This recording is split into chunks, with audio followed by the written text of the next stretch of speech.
எப்பொழுதும் ஆண்டவருடைய வார்த்தைக்கு நேராக நம்ம கடந்து போகிறோம். ஆண்டவருடைய வார்த்தையை பாஸ்டர்மா கொண்டு வராங்க. நாம் யாவரும் கரங்களை தட்டி அவர்களை வரவேற்கிறோம்.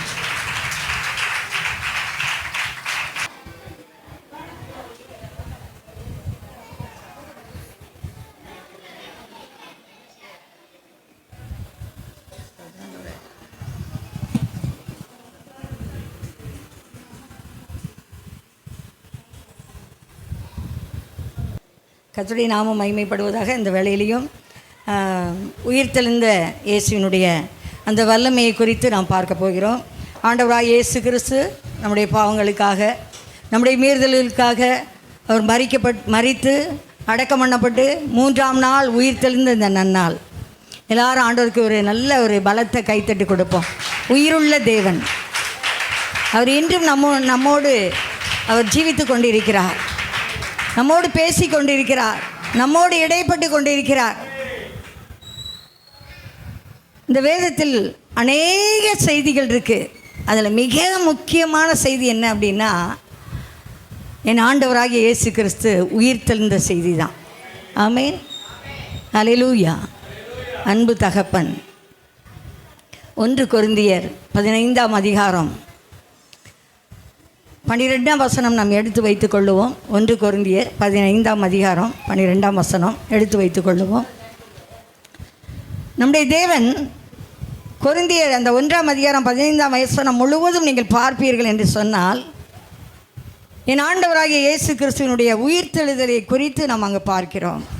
என் ஆண்டவராகிய இயேசு கிறிஸ்து உயிர்த்தெழுந்த அந்த காரியங்களை குறித்து முழுவதுமாய் நாம் அதில் பார்க்கிறோம். மரித்ததை குறித்து 15 இடங்களிலும், உயிர்த்தெழுதலை குறித்து 13 இடங்களிலும் அந்த 15ஆம் அதிகாரம் முழுவதும் நீங்கள் வாசித்து பார்க்க முடியும்.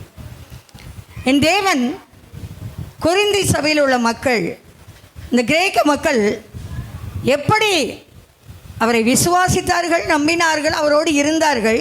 ஆனாலும் அவர் எப்படி உயிர்த்தெழுந்திருப்பார் என்கிற அந்த நம்பிக்கை அற்றவர்களாய் அவர்கள் இருந்தார்கள் என்று நாம் பார்க்கிறோம். 12ஆம் வசனத்தை நாம் எடுத்தவர்கள் வாசிப்போம். 1 கொரிந்தியர் 15:12.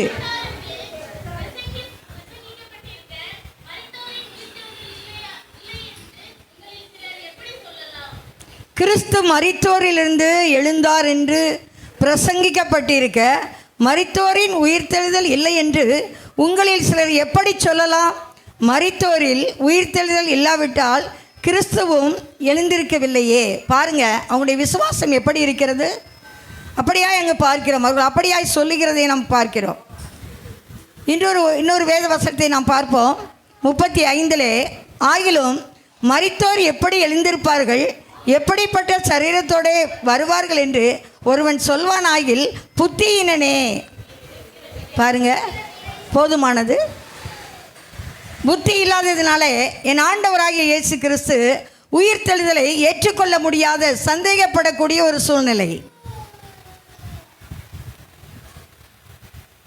என் ஆண்டவராகிய இயேசு இந்த உலகத்திற்கு பிதாவினுடைய சித்தத்தின்படி வந்து, அவர் மாமிசத்திலே மனித ரூபமாய் வந்து பெற்றோர்களிடத்தில் நன்றாக வளர்க்கப்பட்டு, நம்மை போல இந்த உலகத்திலே வேலை செய்து வளர்க்கப்பட்டு பிதாவின் சித்தத்தை நிறைவேற்றும் வண்ணமாய் நமக்காக அவர் அடிக்கப்பட்டு, வெள்ளிக்கிழமை நான் பிரசங்கிக்கும் போது சொன்னேன்,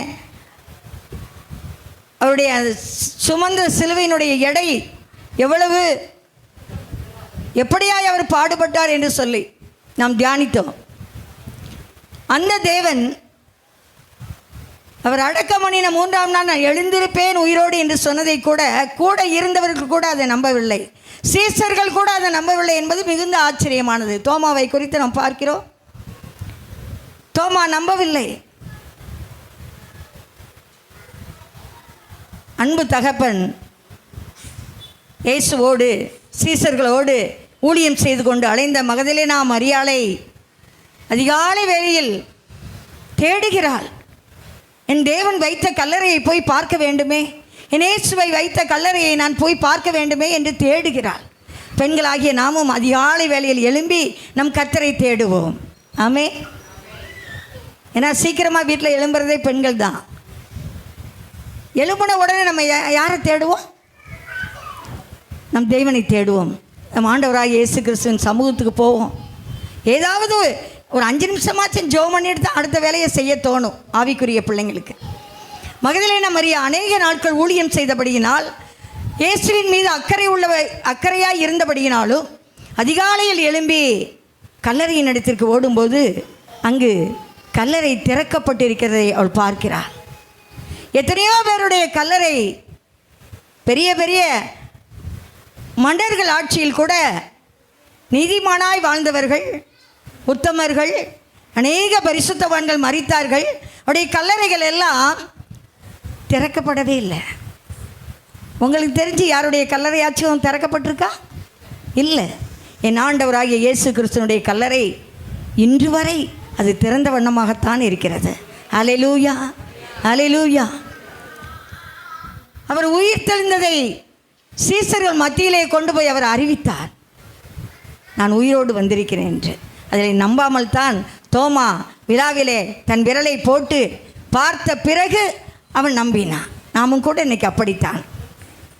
ஆண்டவராகிய இயேசு கிறிஸ்துவை விசுவாசிப்போம். அதிகமான நம்பிக்கை அவர் மீது நமக்கு என்ன செய்யாது? இருக்காது. நாம் விசுவாசிப்போம். ஒரு காய்ச்சல் வந்துருச்சு, ஒரு பலவீனம் வந்துருச்சு, இல்லை ஒரு பிரச்சனை வந்துருச்சு அப்படின்னா நம்முடைய விசுவாசம் எங்கே போச்சுனே சொல்ல முடியாது. அவர் மேலே உள்ள நம்பிக்கை எங்கே போச்சுனே சொல்ல முடியாது. அப்படித்தான் அவரோடு கூட இருந்தவர்கள் கூட சந்தேகப்பட்டார்கள். இன்றைக்கி நாமும் கூட அப்படிதான். நம்மளோடு இருக்கிறவர்கள் கூட சில வேளைகளில் நம்மை குறித்து சந்தேகப்படுவார்கள். ஒருவேளை இவர்கள் இப்படி சொல்லியிருப்பார்களோ, இதை செய்திருப்பார்களோ என்று சொல்லி. நல்ல நண்பன் என்ன செய்வான் தெரியுமா? ஒரு நல்ல நண்பன் மிகவும் கஷ்டப்படும் போது உதவுகிறவனே நண்பன். வேதத்தில் அநேக நண்பர்களை குறித்து சொல்லப்பட்டிருக்கிறது. யோனத்தானை பார்க்கிறோம், தாவீதை பார்க்கிறோம். நல்ல நண்பர்கள். தன்னுடைய தகப்பன் சவுல் கொல்லணும்னு நினைக்கும் போது தன்னுடைய நண்பனாகிய தாவீதை விட்டு கொடுக்காதபடி யோனத்தான் தனக்கு இருந்த எல்லா உடைமைகளையும் அவனுக்கு கொடுத்து அவன் ஜீவனை பாதுகாக்கிறான். அவன்தான் உயிர் நண்பன். நல்ல நண்பன் உயிர் காப்பான். நல்ல நண்பன் ஆபத்திலே உதவி செய்வான். நல்ல நண்பன் அவனுடைய கண்ணீரை துடைப்பான். நம் ஆண்டவராகிய இயேசு கிறிஸ்து நமக்கு ஒரு நல்ல நண்பர். ஒரு கைத்தட்டு கொடுப்போம் பார்ப்போம். நம்முடைய தேவன் நல்ல நண்பர், உண்மையுள்ள நண்பர், வாக்கு மாறாத நண்பர். அவர் ஒரு பொய் சொல்லுகிற மனிதன் அல்ல. அவர் மனம் மாறுகிற ஒரு மனுப்புத்திரனும் அல்ல. நம்மை போல கொஞ்ச நேரத்தில் நல்லா பேசிக்கிட்டு இருப்போம். நம்ம அங்கே கொஞ்சம் நகண்ட உடனே நம்முடைய பேச்சு மாறும். மனிதர்கள் மாறுவார்கள். என் அன்பு தகப்பன் ஒரு நாளும் மாற மாட்டார். அல்லேலூயா. அவருக்கு பேர் வாக்கு மாறாத தேவன். அல்லேலூயா. கல்வாரி நாயகன், ஜீவனை கொடுத்த தகப்பன். அதனால தான் இந்த உயிர் தெழுந்த நன்னாளை அநேக வரல பாருங்கள். ஏன்னு கேட்டால் கிறிஸ்மஸை நல்லா கொண்டாடுவாங்க, நியூ இயர் நல்லா கொண்டாடுவாங்க. ஆனால் இந்த ஈஸ்டர் பண்டிகை கொண்டாடுறது அது என்னமோ அவங்களுக்கு கொஞ்சம் லகுவாக தெரிஞ்ச மாதிரி இருக்கலாம். ஆனால் நான் சொல்லுவேன், இந்த உலகத்தில் எத்தனை பண்டிகை கொண்டாடினாலும் ஈஸ்டர் பண்டிகை போல் ஒரு பண்டிகையே கிடையாது. கைத்தட்டுங்க பார்ப்போம். என் தேவன் ஜீவனோடு நமக்காக மரித்து 3ஆம் நாள் அவர் சொன்னதை நிறைவேற்றி எழுந்த தகப்பன் நம் நடுவில் அசைவாடி கொண்டிருக்கிறார். நம் நடுவில் உலாவிக் கொண்டிருக்கிறார். ஒரு வசனம் இருக்குது, ஏசாயா 26:3 நாம் பார்க்கிறோம். உம்மை உறுதியாய் பற்றி கொண்ட மனதை உடையவன் உம்மையே நம்பி இருக்கிறபடியினால் அவனை பூரண சமாதானத்துடன் காத்து கொள்ளுவேன். வேதம் சொல்லுகிறது, உம்மை உறுதியாய் பற்றி கொண்ட மனதை உடையவன் உம்மையே நம்பி இருக்கிறபடியினால் அவனை பூரண சமாதானத்துடன் காத்து கொள்ளுவேன். உண்மைங்க. யாரெல்லாம் உறுதியாக ஆண்டவரை பிடிச்சுக்கிடுறோமோ, யாரெல்லாம் அவரையே நம்பி இருக்கிறோமோ அவர்களுக்கு பூரண சமாதானம். ஏன்னா நம்முடைய தேவனுக்கு ஒரு பேருண்டு. அவர் யார்? சமாதான பிரபு. ஆமே. வீட்டில் எவ்வளோதான் பிரச்சனை வரட்டுமே, என்னதான் போராட்டம் வரட்டுமே, தேவன் நம்ம கூட இருந்தால் நமக்கு சமாதானம் இருக்கும். ஆமே. தேவன் நம்ம கூட இருப்பார் என்று சொன்னால் நிச்சயமாக நமக்கு சமாதானம் இருக்கும். அதுதான் உயிர்த்தெழுந்த இந்த நன்னாளிலே ஜீவனோடு இருக்கிற அன்பு தகப்பனுக்கு நாம் செய்ய வேண்டிய முதலாவது ஒரு காரியம், அவரை முழுமையாய் நம்ப வேண்டும். என் தேவனை முழுமையாய் நம்ம நம்ப வேண்டும். நம்ம அப்படி நம்ப மாட்டேங்கிறோம்.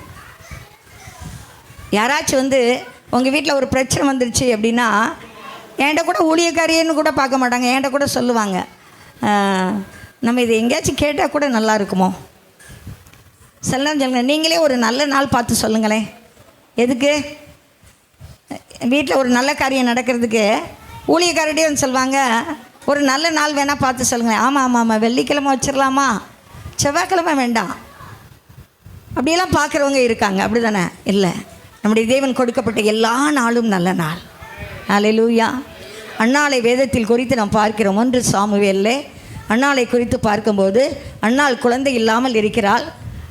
அவளை அவளுடைய மூத்த மனைவி எல்கானனுடைய மனைவியாகிய பெண்ணினால் அன்னாளை நிந்தித்து கொண்டே இருக்கிறாள், அவமானப்படுத்தி கொண்டே இருக்கிறாள். அன்னாளுக்கு என்ன செய்வதென்று தெரியவில்லை. அவருடைய நம்பிக்கையெல்லாம் என் இயேசுவின் மீது மட்டுமே இருந்தது. ஆகையினால் அந்த அன்னாள் என்ன செய்தாள் என்று சொன்னால், அவள் ஓடி போனது தெய்வ சமூகத்துக்கு. நம்மன்னு சொன்னால் தெய்வ சமூகத்துக்கு போக மாட்டோம், யார்ட்டையாச்சும் ஆலோசனை கேட்க போவோம், யார்ட்டையாச்சும் உதவி கேட்க போவோம். ஆனால் அன்னாள் வேறு எங்கேயும் போகலை, தேவ சமூகத்துக்கு ஓடி போய் அழுது ஜெபித்து சொன்ன ஒரு பொருத்தனை என்ன தெரியுமா? ஆண்டவரே, எனக்கு நீர் ஒரு குழந்தை கொடுத்தா அந்த குழந்தையை நான் உங்களுக்கு கொடுப்பேன் ஆண்டவரேன்னு பொருத்தனை பண்ணினாள். என் ஆண்டவராக இயேசு கிறிஸ்து உயிரோடு எழுமனது உண்மை என்று சொன்னால், நாமும் தேவ சமூகத்துக்கு ஓடி போய் நம்முடைய காரியங்களை சொல்லுவது மட்டுமல்ல, நம்முடைய காரியங்களை அவரிடத்திலே ஒப்புவிப்பது மட்டுமல்ல, வேதம் சொல்லுகிறது, உடைய பாரங்கள் எல்லாம் என் மீது இறக்கி வைத்து விடுங்கள். எத்தனை வேதனைகள் பாடுகள் இருந்தாலும் உடைய பாரங்களை எல்லாம் என் மீது இறக்கி வைத்து விடுங்கள். அன்னாள் இறக்கி வைத்து விட்டாள். அவள் ஒரு பொருத்தனை பண்ணி சொன்னால், எனக்கு ஒரு ஆண் பிள்ளை கொடுத்தால் அதை உமக்கு நான் கொடுப்பேன் என்று சொல்லி. ஆமென். இந்த உயிர் தெழுந்த நன்னாளிலே நீங்கள் ஒரு பொருத்தனை பண்ணுங்க. உங்களுடைய காரியங்கள் நடைபெற வேண்டும் என்று சொன்னால், உங்களுடைய காரியங்கள் பிரச்சனைகள் மாற வேண்டும் என்று சொன்னால், உங்கள் உள்ளத்துக்குள்ளே தேவனுக்கு தெரியும் மட்டும், வேறு மனுஷர்களுக்கு தெரியணும்னு அவசியம் இல்லை. உங்கள் உள்ளத்துக்குள்ளே நீங்கள் எப்போ தெய்வ சமூகத்தில் உங்கள் காரியங்களை சொல்கிறீங்களோ அப்போ நீங்கள் சொல்லுங்கள், ஆண்டவரே நீங்கள் எனக்கு இதை செஞ்சால் நான் உங்களுக்கு இதை செய்வேன். ஆமென். பொருத்தனையில் அன்னாள் தவறவில்லை. தன் மகனை சாமுவேல் என்று பெயரிட்டு பெரிய ஊழியக்காரான பெரிய ஒரு ஆலயத்திலே கொண்டு போய் ஏலியின் சமூகத்திலே தன் மகனை விட்டாள். பால் மறந்தவுடன் அந்த குழந்தையை விட்டு விட்டாள். சொன்னதை அப்படியே நிறைவேற்றினாள் அன்னாள். சாமுவேல் வளர்ந்தார். இஸ்ரவேலுக்கே ஒரு பெரிய தீர்க்கதரிசி. நல்ல ஒரு கைத்தட்டு கொடுக்க பாரு. நல்ல ஒரு தீர்க்கதரிசி, அபிஷேகம் பண்ணக்கூடிய ஒரு தீர்க்கதரிசி. என்னுடைய வாழ்க்கையிலும் குழந்தை இல்லாமல் இருக்கும்போது தூத்துக்குடி மாவட்டத்தில் வைத்து ஒரு பெரிய கன்வென்ஷன் நடத்திட்டு இருந்தோம். அந்த கன்வென்ஷனில் 3ஆம் நாள் ஊழியக்காரர்களாக முன்னாடி நிப்பாட்டி ஜெபம் பண்ணுவாங்க. வேலை செய்கிறவங்க, ஊழியம் செய்கிறவங்களெல்லாம் முன்னாடி நிப்பாட்டி ஓபன் ராபர்ட் ஜெபம் பண்ணாங்க. அப்படி ஜெபம் பண்ணும்போது என்னிடத்துலேயே கேட்டது, உங்களுக்கு என்ன தேவை அப்படின்னு கேட்டார். நான் ரொம்ப அழுதுகிட்டே சொன்னேன், எனக்கு குழந்தை இல்லை அப்படின்னு சொன்னேன். நீ இந்த மாதமே கர்ப்பவதி ஆவான்னு என் தலையில் கை வச்சு ஜெபம் பண்ணார். அந்த மாதமே தேவன் எனக்கு ஒரு சாமுவேலை, கர்ப்பவதியை கற்பத்தை கொடுத்தார். ஒரு சாமுவேலை பெற்றெடுத்தேன். அதை அவருக்கென்றே நான் கொடுத்தேன். அதுவும் அவருடைய சமூகத்திலே வளர்ந்து வந்தது. எப்படி சாமுவேல் அநேகரை அபிஷேகித்தாரோ அதே போல் என்னுடைய அன்பு மகன் சாமுவேலும் இன்றைக்கி அநேக ஊழியக்காரரை உருவாக்கி கொண்டு அநேக இடங்களிலே பிரசங்கித்து கொண்டு அநேக இடங்களுக்கு அவர் அநேக தேவனுடைய வார்த்தையை அறிவித்து கொண்டே வந்து கொண்டிருக்கிறார். அல்லேலூயா, அல்லேலூயா. அன்பு மகனை நான் வாழ்த்துகிறேன் இந்த காலை வேளையிலே. அல்லேலூயா. நம் தேவன் சொன்னதை செய்து முடிக்கிற தேவன். என்ன நமக்கு வாக்கு பண்ணியிருக்கிறாரோ அதை அப்படியே செய்து முடிக்கிற அன்பு தகப்பன். அல்லேலூயா. நன்றியோடு உம்மை துதிக்கிறோம். ஒரு பாடல் ஒன்று இருக்குது, பாடுவோம். ஒரு பாடல் தெரிந்தவர்கள் என்னோடு கூட சேர்ந்து பாடுவோம். மரித்த இயேசு உயிர்த்து விட்டார், அல்லேலூயா. மன்னனேசு ஜீவிக்கிறார், அல்லேலூயா. கரங்களை தட்டி சத்தமா பாடுங்க. மன்னனேசு ஜீவிக்கிறார், அல்லேலூயா. அல்லேலூயா ஜீவிக்கிறார், அல்லேலூயா ஜீவிக்கிறார், அல்லேலூயா அல்லேலூயா ஜீவிக்கிறார், அல்லேலூயா அல்லேலூயா ஜீவிக்கிறார். மரித்த இயேசு உயிர்த்து விட்டார், அல்லேலூயா. மன்னனேசு ஜீவிக்கிறார், அல்லேலூயா. மரணம் அவரை தடுத்து நிறுத்த முடியவில்லை, கல்லறையோ கட்டி காக்க முடியவில்லையே.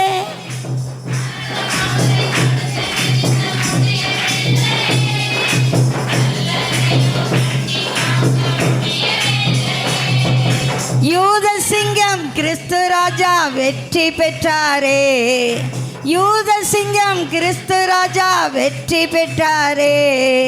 சோர்ந்து போன மகனே நீ துள்ளி பாடிடு, சோர்ந்து போன மகனே நீ துள்ளி பாடிடு. அல்லேலூயா ஜீவிக்கிறார், ஜீவிக்கிறார், அல்லேலூயா அல்லேலூயா ஜீவிக்கிறார், அல்லேலூயா அல்லேலூயா ஜீவிக்கிறார். மரித்த இயேசு உயிர்த்து விட்டார், அல்லேலூயா. மன்னனேசு ஜீவிக்கிறார், அல்லேலூயா. கண்ணீரோடு மரியாள் போல அவரை தேடுவோம், கர்த்தரேசு நமக்கு என்று காட்சி தருவார். கண்ணீரோடு மரியாள் போல கர்த்தரேசு நமக்கு என்று காட்சி தருவார். கனிவோடு பெயர் சொல்லி அழைத்திடுவார், கனிவோடு பெயர் சொல்லி அழைத்திடுவார். கலக்கமின்றி காலமெல்லாம் சாட்சி பெறுவோம், கலக்கமின்றி காலமெல்லாம் சாட்சி பெறுவோம். அல்லேலூயா ஜீவிக்கிறார், அல்லேலூயா அல்லேலூயா ஜீவிக்கிறார், அல்லேலூயா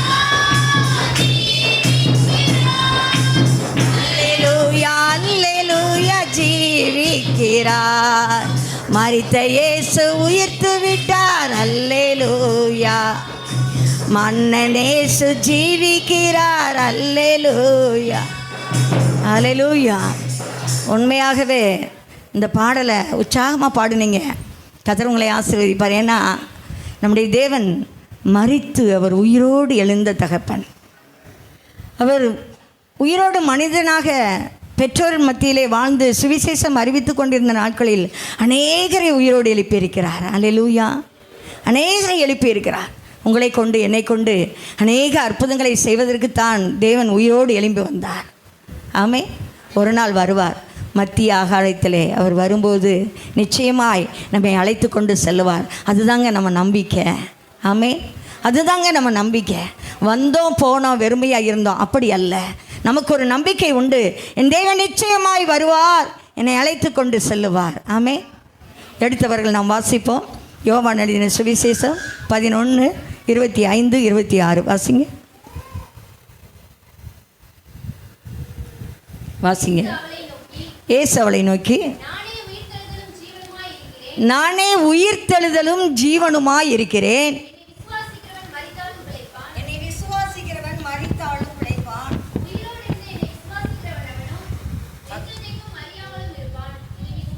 கவனிங்க, உயிர்த்தெழுதலும் ஜீவனுமாய் நான் இருக்கிறேன். உயிரோடு இருக்கிறவர்கள் என்னை விசுவாசிப்பார்கள் என்றால் சொல்லுங்கம்மா, மரித்தாலும் பிழைப்பார்கள். நல்ல ஒரு கைத்தட்டு கொடுங்க. ஒருவேளை என் பாஸ்டர் சொன்னது போல் நான் மரிச்சிட்டேன்னு சொல்லிட்டாங்க, ஆனால் தேவன் எனக்கு ஜீவன் கொடுத்து நடுவில் நிப்பாட்டியிருக்காருன்னு சொன்னார். கேட்டிங்களா? இன்றைக்கி ஜீவனோடு நம்ம நடுவில் அவர் நிற்காருன்னா இம்மட்டும் தேவன் கொடுத்த கிருபை. ஆமேன். அவருக்கு இருக்கிற பலவீனத்தை சொல்ல முடியாது. ஆனாலும் தேவன் நடத்தி கொண்டு வருகிறார். மிகுந்த மகிழ்ச்சி எனக்கு.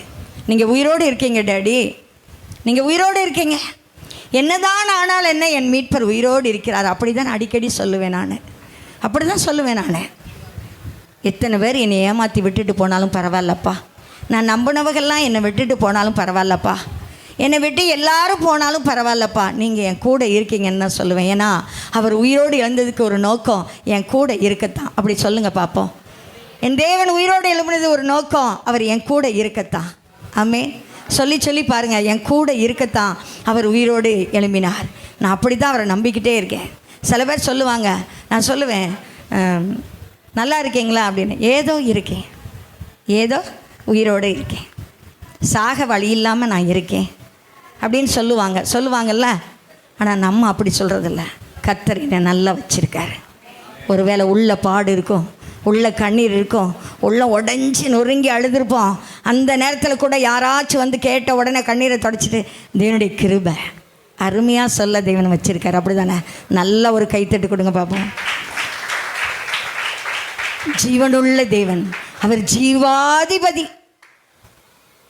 உயிரோடு எழுந்த தகப்பன், அநேகருக்கு ஜீவன் கொடுக்கத்தான் அவர் வந்தார். செத்துப்போன உயிர்களுக்கு, சடலங்களுக்கெல்லாம், மனிதர்களுக்கு, ஜீவராசிகளுக்கெல்லாம் ஜீவனை உண்டாக்க, அது பரிபூர்ணப்படுத்தான் நம்முடைய தேவன் வந்தார். ஆமென். கலாத்தியர் 2:20 ஒருத்தங்க வாசிங்க பார்ப்போம். கலாத்தியர் 2:20.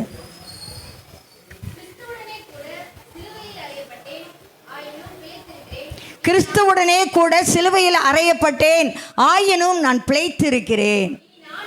இனி நான் அல்ல, கிறிஸ்துவே எனக்குள் பிழைத்திருக்கார். நம்ம ஒவ்வொருத்தரும் அப்படி தாங்க சொல்லணும். நிச்சயமாக நம்ம அப்படி தான் சொல்லணும். இனி நான் அல்ல, பவுல் சொல்கிறார், அருமையாக பவுல் சொல்கிறாரு, இனி நான் அல்ல, கிறிஸ்துவே என்னில் பிழைத்திருக்கிறார். என் சரீரம் ஒரு வேளை செத்து போகலாம், என்னுடைய அவயங்கள் செத்து போகலாம், ஆனால் என் தேவனோடு நான் ஜீவனோடு இருக்கிறேன். ஆமென். அல்லேலூயா. ஒரு வசனத்தை எபேசியர் 1:19 வாசிப்போம். எபேசியர் 1:19. தம் கிறிஸ்துவை மரித்தோரிலிருந்து எழுப்பி அவரிடத்தில் நடப்பித்த தமது பலத்த சத்துவத்தின் வல்லமையையும் விசுவாசிக்கிறவர்களாகிய நம்மிடத்திலே காண்பிக்கும் தம்முடைய வல்லமையும் மகா மேன்மையும் மகத்துவம் இன்னதென்றும் நீங்கள் அறியும்படிக்கு அவர் உங்களுக்கு பிரகாசமுள்ள மனக்கண்களை கொடுக்கும்படி. நமக்கு பிரகாசமுள்ள மனக்கண்கள் இன்றைக்கு இல்லை. அவரை விசுவாசிக்க வேண்டும், அவரை நம்ப வேண்டும். நமக்கு என்ன வேணும்? பிரகாசமுள்ள மனக்கண்கள்.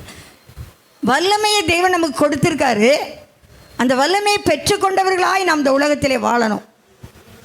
என்ன பாடு வந்தால் தான் என்ன? என் தேவன் மரணத்தை ஜெயித்தவர். ஆமென். நம்முடைய தேவன் மரணத்தை ஜெயித்த தேவன், உயிரோடு இருக்கிற ஒரு தகப்பன். அவர் சொல்லுகிறார், உனக்கு என்ன வந்தா என்ன? ஒரு வசனம் கூட 1 கொரிந்தியர் 2:9 இருக்கு.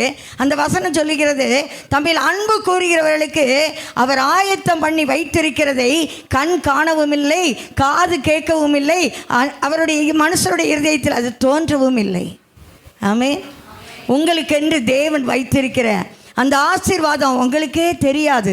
அதனால தான் உங்களுக்கு என்ன தேவைன்னு ஆண்டவர் சொல்கிறாருன்னா, பிரகாசமுள்ள மனக்கண்கள் தேவை. ஆமென். நமக்கு என்ன தேவை? பிரகாசமுள்ள மனக்கண்கள்.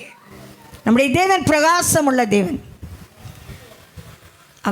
அவர் பிறக்கிறது ஒரு பரிசுத்தம், அவருடைய வளர்ந்தது ஒரு பரிசுத்தம், அவருடைய மரணம் ஒரு பரிசுத்தம். அல்லேலூயா. பரிசுத்த தெய்வத்தை ஆராதிக்கிற நம்ம பரிசுத்தமாக இருக்கணும், உண்மையாக இருக்கணும், அவருக்கு பிரியமாக இருக்கணும். அதான் வேதம் சொல்லுகிறது, உனக்கென்று நீ அவர் மீது அன்பு வச்சுட்ட அப்படின்னா, அவர் மீது அன்பு கூறுகிறவர்களுக்கு அவர் ஆயத்தம் பண்ணி வைத்திருக்கிற ஆசீர்வாதங்கள் அவருடைய கண்களுக்கு தெரியணும். அப்படின்னா அவங்களுக்கு என்ன வேணும்னா, பிரகாசமுள்ள மனக்கண்கள் வேணும். ஆமென். நல்ல ஒரு கைத்தட்டு கொடுங்க பார்ப்போம். நான் அதிகாலையில் வச்சா தூக்கத்தோடு நீங்கள் வந்தவே, என்ன கொஞ்சம் லேட்டாக வச்சுது. அப்படியுமே இந்த ஃபேன் காற்றுக்கு சில பேருக்கு தூக்கம் வந்துடுது இல்லையா? ஆமே. பாருங்கள், ஜீவனுள்ள ஒரு தேவன். ஒருவேளை இன்றைக்கி எத்தனையோ பேர் ஆஸ்பத்திரியில் மரண படுக்கையில் இருக்கிறாங்க. எந்திரிக்க முடியாத சூழ்நிலை. ஒரு ஆள் இல்லாமல் அவங்களால ஒன்றுமே செய்ய முடியாது. அந்த சூழ்நிலையில் உங்களை என்னையும் தேவன் அப்படி வைக்கலை. காலையிலேயே 4 மணிக்கு எழும்பி குளித்து அருமையாக ட்ரெஸ் பண்ணி தேவ சமூகத்தில் உட்காந்து மகிழ்ச்சியோட ஜீவனுள்ள தேவனை ஆராய்ச்சி கொண்டு இருக்கோமா இல்லையா? அதுக்கே ஒரு பெரிய ஆண்டவருக்கு நன்றி சொல்லணும். ஆமே, அல்லேலூயா. ஒரு வசனத்தை நம்ம வாசிப்போம். அந்த எபேசியர் 1:19 கடைசியை வாசிங்க. கடைசி வாசிங்க. வல்லமையின் மகா மேன்மையான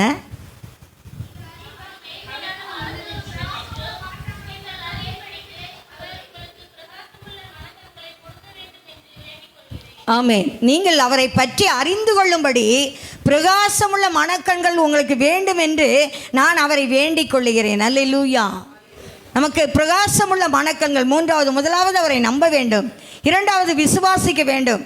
3வது எப்படியாப்பட்ட ஒரு வல்லமையுள்ள தகப்பன் என்று நீங்கள் அறிந்தீர்கள் என்று சொன்னால், அந்த பிரகாசமுள்ள மனக்கண்கள் உங்களுக்கு வரும் என்று சொன்னால், நீங்கள் எப்படியெல்லாம் வாழ போகிறீங்கிறத நீங்கள் அறிந்து கொள்ளுவீர்கள்.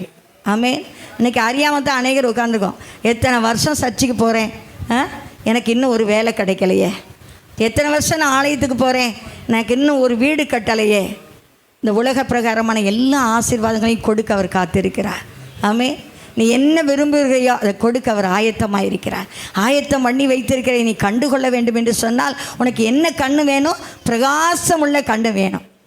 ஆமென். ஒரு வசனத்தை நாம் வாசிப்போம். வாசிங்க. மத்தேயு எழுதின சுவிசேஷம் 1 கொரிந்தியர் 15ஆம் அதிகாரத்திலே 8வது வசனத்தை நீங்கள் வாசிங்க. 5லேருந்து 8 வரைக்கும். கர்த்தர் எப்படி தரிசனமானார்? வாசிங்க.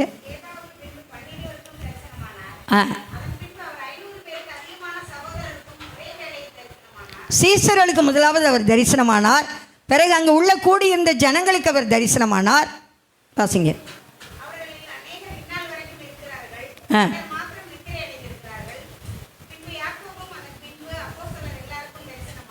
அப்போஸ்தலர் எல்லாருக்கும் அவர் தரிசனமானார். ஆமென். அங்கு பார்க்கிறோம், அவர் எத்தனை பேருக்கு மரித்து உயிர் தெளிந்த உடனே யாருக்கெல்லாம் என்னுடைய அன்பு தகப்பன் தரிசனமானார் என்று சொல்லி. ஆனால் அவர்கள் எல்லாம் மோசையெல்லாம் பார்த்தீங்கன்னா தேவனை கண்டு கொண்டவர்கள். ஆண்டவரே நீர் யார்? நான் இருக்கிறவராகவே இருக்கிறேன் என்று சொன்னார். மோசையெல்லாம் தேவனை தரிசித்த ஒரு மனுஷன். அவன் கேட்கிறான், ஜெபித்து கொண்டே இருக்கும்போது, ஆண்டவரே நீர் யார்? அப்போ தான் ஆண்டவர் சொன்னார், நான் இருக்கிறவராகவே இருக்கிறேன் என்று சொன்னார். இங்கே பார்க்கிறோம், நம்ம என்ன பார்க்கோம் அப்படின்னா, தோமா கூடையே நடந்து ஊழியம் செய்த மனுஷன். ஆண்டவர் உயிர் தெளிந்து வெளியில் வந்தோன்னு சந்தேகப்பட்டு, இல்லை ஆண்டவர் வந்துட்டாரான்னு தெரியலன்னு சொல்கிறாரு. அப்போ தான் விழாவில் உன் விரலை போடு தோமா அப்படின்னு சொன்னோன்னே அவன் தொட்டு பார்த்துட்டு விசுவாசிக்கிறான். நம்மெல்லாம் அப்படி இல்லைங்க. யாரெல்லாம் ஆண்டவராக இயேசு கிறிஸ்துவை பார்த்தீங்க? யாரெல்லாம் பார்த்துருக்கீங்க? நான் ஆண்டவரை சொப்பனத்தில் பார்த்துருக்கேன்னு சொல்கிறவங்க கை தூக்குங்க பார்ப்போம். பார்த்துருக்கல. ஆனால் நம்ம அதிகமாக விசுவாசிக்கிறோம். ஏனென்று சொன்னால், கண்டு விசுவாசிப்பதை விட காணாமல் விசுவாசிக்கிறவர்கள் பாக்கியவான்கள். ஆமென். அல்லேலூயா. காணாமல் விசுவாசிக்கிற நீங்களும் நானும் தான் பாக்கியவான்கள். அல்லேலூயா. ஒரு வசனத்தை வாசிப்ப. 2 கொரிந்தியர் 1:8-9 வாசிங்க. முடித்து விடுவோம். ஒரு வசனம். 2 கொரிந்தியர் 1:8-9.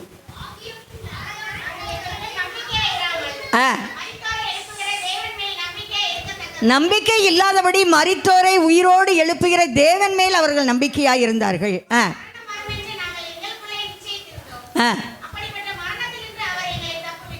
மரணம் வரும் என்று அவர்கள் நிச்சயித்து விட்டார்கள். ஆனால் அப்படியாப்பட்ட ஒரு மரணத்திலிருந்து என் ஆண்டவராய் இயேசு கிறிஸ்து பாருங்க, அவர்களுக்கு தரிசனமாகி சொல்லுகிறார், நீங்கள் பிழைத்து கொள்ளும்படி, நாங்கள் ஜீவனோடு இருக்கும்படி என் தேவன் எங்களோடு கூட இருக்கிறார் என்று சொல்லுகிறதை நாம் பார்க்கிறோம். ஆமே. அப்படி என்று சொன்னால், நீங்கள் தேவனை விசுவாசிக்கும் போது, அவரை நம்பும் போது, அவரை தரிசிக்கும் போது, அந்த பிரகாசமுள்ள மனக்கண்களை நீங்கள் பெற்றுக்கொள்ளும் போது, உண்மையாகவே நம்முடைய தகப்பன் உங்களுக்கு என்ன தேவை என்று சொல்லி அவர் அறிந்து கொடுக்கிற ஒரு தகப்பன். மரித்து விடுவோம் என்று சொல்லி பவுல் பயணம் செய்யும்போது கூட இருந்தவங்க நாங்கள் செத்து போயிடுவோம் அப்படின்னு சொல்கிறாங்க. நம்பிக்கையற்றவர்களாய், நிச்சயித்து கொண்டவர்களாய், நாங்கள் தப்பி பிழைக்க மாட்டோம் அப்படின்னு சொன்னாங்க. இன்னொன்று பாருங்கள், பவுலும் சீலாவும் அவங்க சிறைச்சாலையில் இருக்கிறாங்க. சிறைச்சாலைக்கு 4 கதவு இருக்குது. ஒவ்வொரு வாயிலையும் 4 பேர் இருக்காங்க. மொத்தம் 16 காவலாளிகள் இருக்காங்க. ஆனால் அந்த காவலாளிகள்லாம் வெளிச்சிருந்து பார்த்துட்ருக்காங்க. இவங்க 2 பேர் மட்டும் நல்லா தூங்குறான். இவங்க 2 பேர் மட்டும். நம்ம ஒரு வேளை ஜெயிலுக்கு போகிறோன்னு வைங்களேன், ஆஸ்பத்திரிக்கு போகிறோன்னு வைங்களேன், ஒருத்தங்களை பார்க்க, நோயாளியை பார்க்க ஆஸ்பத்திரிக்கு போகிறோம், என்ன சொல்லுவாங்க? நான் நல்லா இருக்கேன் அப்படியே சொல்லுவாங்க. பார்க்க போகிறவங்களை பார்த்து நீ நல்லா இரு, நான் நல்லா இருக்கேன், நீ நல்லா பத்திரமா நல்லா இருந்துக்கோ. ஜெயிலில் போய் ஒருத்தன் விசாரிக்க போகிறான், அவன் உள்ளே இருந்து நம்ம வெளியில் நின்று கேட்குறோம். அவனை பார்க்க போகும்போது அவன் என்ன சொல்லுவான்? எப்படியாச்சும் ஜோம் பண்ணுறா, சாமியை கும்பிட்றா, நான் எப்படியாச்சும் வெளியே வரணும்டா, அப்படி தான் சொல்லுவான். ஆனால் இவங்க 2 பாருங்கள், கொரட்டை போட்டு நல்லா தூங்குதான். அவங்க 16 பேரும் கலங்கிட்டான். என்னடா லூசு பயிலார் படம், நாளைக்கு தூக்கு தண்டனை, இவன் பாட்டுக்கு படுத்து நல்லா கொரட்டை போட்டு உறங்கிக்கிட்டு இருக்கானே. நமக்கு அப்படி தாங்க நம்முடைய வாழ்க்கையில் பிரச்சனை, ஒவ்வொரு பிரச்சனை வரும் போதெல்லாம் தூக்கம் வரும், கவலை வராது. ஏன்னா நமக்குள்ளே யார் இருக்கா? உள்ள ஒருத்தர் இருக்காரா இல்லையா? ஒரு நல்ல கைத்தட்டு கொடுங்க பாப்பா. கவலைப்பட விடாதபடி, நம்மளுக்கு எந்த சேதமும் வரவிடாதபடி நம்முடைய ஜீவனை பாதுகாக்கத்தான் அவர் உயிரோடு வந்தார். ஆமென். அதுக்குத்தான் அவர் உயிரோடு எழுந்தார். அந்த தேவன் இன்றும் நம்மோடு இருக்கிறார். அல்லேலூயா. ஒரு நம்பிக்கையோடு இருப்போம், ஒரு விசுவாசத்தோடு இருப்போம், பிரகாசமுள்ள மனக்கண்களோடு இருப்போம், ஆவியானவர் துணையோடு நாம் அவரை பற்றி கொண்டு வாழ்வோம் என்று சொன்னால், அதான் ஒரு வயது வசனம், உறுதியாய் பற்றி கொண்ட மனதை உடையவன், உம்மை உறுதியாய் பற்றி கொண்ட மனதை உடையவன், உண்மையே நம்பி இருக்கிறபடியினால் அவனை பூரண சமாதானத்துடன் காத்துக்கொள்ளுவேன். அல்லேலூயா. கண்களை மூடி நாம் ஜெபிப்போம். தெய்வ சமூகத்திலே உயிர் தெளிந்த நம்முடைய தேவன், அன்பு தகப்பன், உயிரோடு ஜீவிக்கிற நம்முடைய தகப்பன், நம்ம கூட உலாவி கொண்டிருக்கிறபடியினாலே என்னாலும் அவரை தரிசிக்கிற பிள்ளைகளாய், பிரகாசமுள்ள மனக்கண்களை உடைய பிள்ளைகளாய் அவருடைய சமூகத்திலே நாம் இருப்போம் என்று சொன்னால், ஒரே ஒரு நம்பிக்கை, என் தேவன் என் கூட இருக்கிறார். அவர் ஒரு நாள் வருவார், என்னை அழைத்து கொண்டு செல்லுவார். அந்த மத்திய வானத்திலே என் தேவனோடு நானும் செல்லுவேன் என்ற ஒரு நம்பிக்கை நமக்கு வேண்டும். அன்பின் பரலோக தகப்பனே, உயிர் தெழுந்த அந்த நாளிலே என்னுடைய அன்பு பிள்ளைகளை கொண்டு வந்து உம்மை ஆராதிக்க தொழுது கொள்ள கொடுத்த பெரிய பாக்கியத்துக்காய் நன்றி சுவாமி. எல்லாம் வந்த பிள்ளைகள் ஒவ்வொருவரையும் கர்த்தர் ஆசீர்வதித்து அனுப்புவீராக. உங்கள் நேச கரமைகளை நடத்தட்டும் ஐயா. உங்கள் கரத்தை இருக்க பற்றி கொள்ளட்டும். வேதம் சொல்லுகிறது, உண்மையே உறுதியாய் பற்றி கொண்ட மனதை உடையவன். அப்படியாப்பட்ட மனம் எங்களுக்கு வேணும் ஆண்டவரே. உண்மையை நம்பி இருக்கிறபடியினால் பூரண சமாதானத்தினால் எங்கள் பிள்ளைகளை காத்துக்கொள்ளுவீராக. தாழ்த்தி உம்முடைய கரங்களில் எங்களை அர்ப்பணிக்கிறோம். காத்துக்கொள்ளுங்க, கிருபை சூழ்ந்து கொள்ளட்டும். இயேசுவின் நாமத்தில் பிதாவே, ஆமென், ஆமென்.